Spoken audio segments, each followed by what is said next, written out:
Hey everybody, this is Alex Goff with Goff Rugby Report, and we are talking with high school All-Americans Seth Halliman, who's on your left, and Steve Branham, who's on your right. You guys are in Rio Cuarto, Argentina, where it seems to be pretty warm, even though it's supposed to be winter, which is nice. Guys, we're talking right after your second game in this Four Nations tournament. Argentina and then Italy, both losses. Let's start with you, Stephen. What have those games been like? Do you feel a sense of frustration because you were kind of you're competitive and close? How do you feel?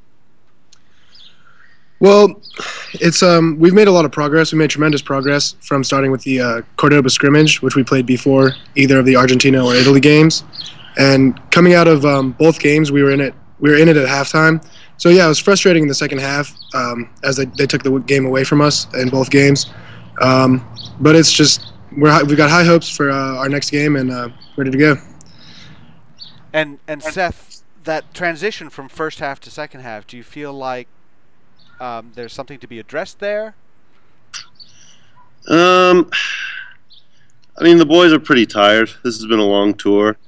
I think everyone has is just tired in the second half. I wouldn't really put it with anything.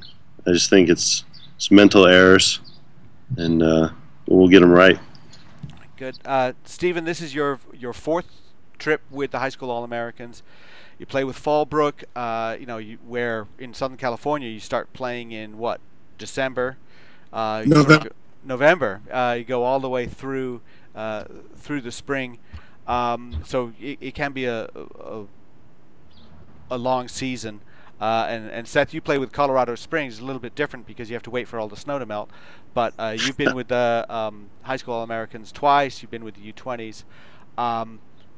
With all of that context, tell me a little bit about what it's like to be on this trip as an athlete and then play against what are really physical teams that are looking toward, like with the Italians, potentially pro careers. It's always weird going back and forth from club, just because the level is so different and so much quicker here.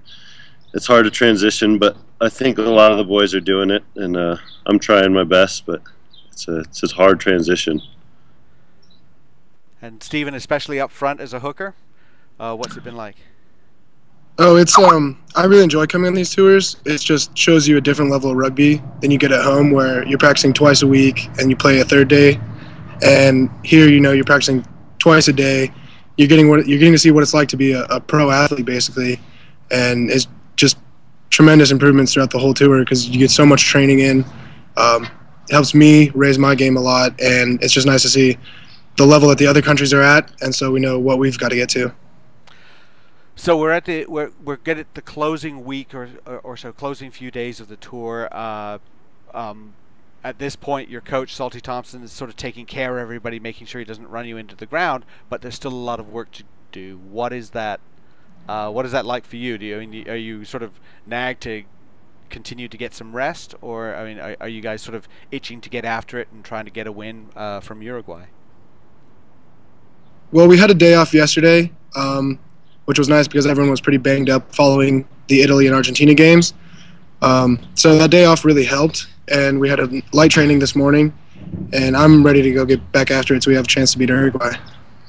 Definitely.